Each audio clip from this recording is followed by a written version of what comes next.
Hey everybody, Ramey here, and today I'm going to give you some tips for using Zoom. I've been using Zoom professionally for a number of years now, probably like 2 or 3 years. And we use it at my university. I've taught classes via Zoom, and I've used it via mobile, computer, all that stuff. And I've taught online for a number of years, and so many people are using it now for school, for exercise classes, for all kinds of different stuff. So I want to just give you some tips, to help you through at the first couple times you're using it. There are some things you're going to encounter. I want to make sure that you're aware of them so that you can troubleshoot really quick when something isn't happening. All right, so first thing, I have my Zoom room open. Nobody's in my room yet. So when you're first going to use the software, I recommend you get into your class maybe like 10 minutes early, just so you can ensure that everything's set up on your end correctly, because you don't want to have people log in and them not be able to hear you and be fumbling with your mic. Like your class was supposed to start at 9 a.m. and you're literally fumbling with your mic and it doesn't start till 9:10. You don't want to have that happen. So get in 10 minutes early, maybe even 15 minutes the first time you're going to use it, just to ensure you know how to use it. Once you do that, you can log in 2 minutes prior to the class other times normally. Okay, so let's go through some of the options and talk about some of the things I'm not going to go through everything here, but I want you to be aware of some big things. First of all, there's a mute button. And if you're on mobile, obviously the interface is a little different. So, don't necessarily pay attention to where mine is. I just want to show you that all of this stuff is there. So you have a mute button. You can mute yourself. You can see when you're muted. There's this little line through to know that you're muted. You can actually click here and pick where is your mic, where is your speaker. So make sure you're on the correct mic, correct speaker, and test it. Test your speaker and microphone to ensure it's working. Video, same thing with video. I have no video open right now, but I can add video and I can choose where my video is. Unfortunately, their video settings, I'm not super impressed by them. There's not really that good. I can choose my camera and I can choose widescreen or original ratio, but I can't do too much with it.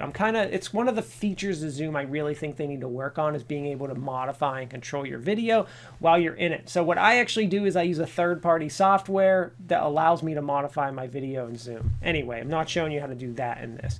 All right. I can invite people and manage participants. So one of the things I want you to pay attention to, now right here, I'm the only person, but you can see I can mute myself.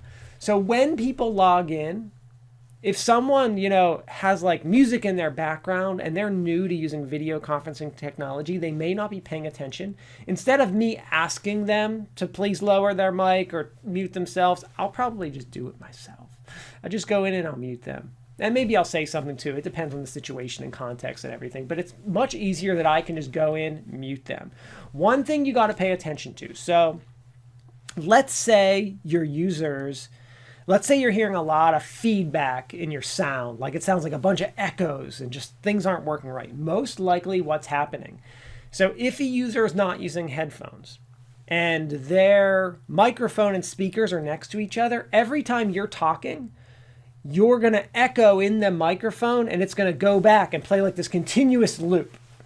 So that's why a lot of times either my users are muted or unless they're talking, or they are using headphones, so that doesn't happen. So be aware and tell your users that the first time they're using it, because it can get kind of confusing sometimes, especially an exercise class where there's a lot of music. You want your users to be muted so that music isn't echoing through the mic and playing this continuous echo loop. All right, so be aware of that, but you can manage your participants. You can share your screen, which is awesome. You simply you can share your desktop in Zoom and show it to everyone, which is really cool. I really like that option. You can record. You can record yourself to a cloud if you have that set up through whatever you're using it. If you're just using the free version, you can record it to your desktop, which is cool. So you can record it and then upload it to whatever you need to upload it to.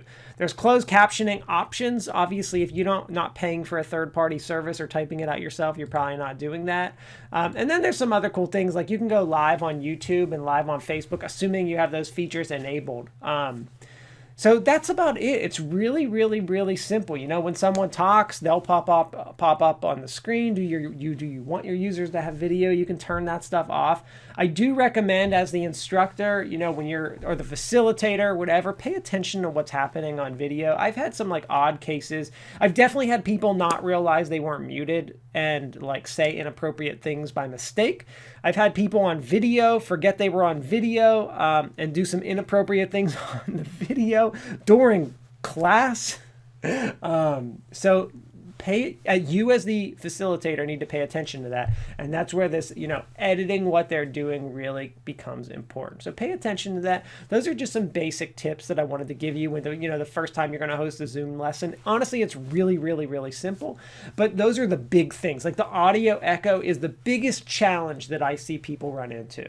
And just making sure you're able to manage the class. It gets much easier after the first time, especially as you and your participants learn about their specific technology and how to do it. So that first time you're doing it, be able to help your participants troubleshoot a little bit. Thank you very much.